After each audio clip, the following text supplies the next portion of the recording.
Hello, I'm Min Kobayashi and this is Woods of Thought. Last weekend I went home and I brought more books. So these are books that I really like and have been sitting 6 hours away from me, and I'm really happy are close to me again. But first, really exciting, I got my first Very arc.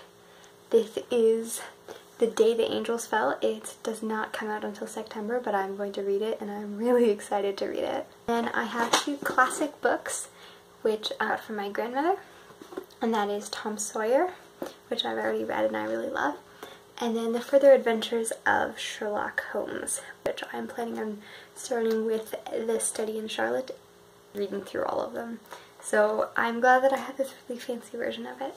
Also got a series that defined my middle school years and I still really love. Beloved Canadian author, Anne of Green Gables. I have a 100-year anniversary version right there, but I brought the paperback so that I could make notes. And then this is Anne of Windy Poplars and Rainbow Valley, which is the 4th and 7th, and I also own Real Love Ingleside, which was already here. So hopefully one day I will have all 8. But Prison Letters, which is Corrie ten Boom.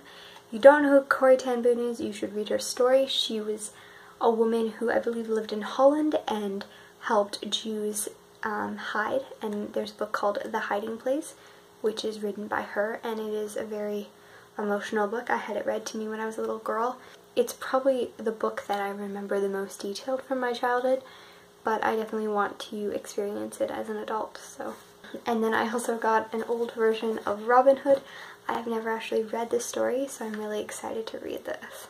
Then, if anyone does not know this about me, I am a huge name researcher. I love names. I began writing physical books when I was 12 years old. I asked my mother, I was like, I need names.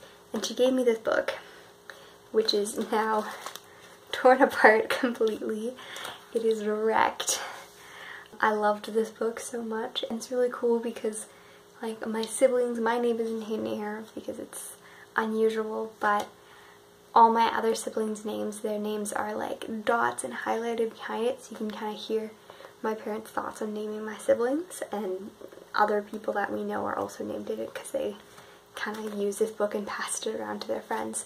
So there's a lot of history in it, and now there's a lot of writing, and me writing like people from Avatar: The Last Airbender's name in it, and like making up name meaning for their names. There's a lot of my childhood in this, so I'm very glad that I have it by my side again. Books that were at my house in Ottawa and now are with me at school. If you have moved out, what books did you leave behind, and what books do you wish you still had with you that you can kind of go over to the shelf and pick up? Anyways, have a great day and be awesome.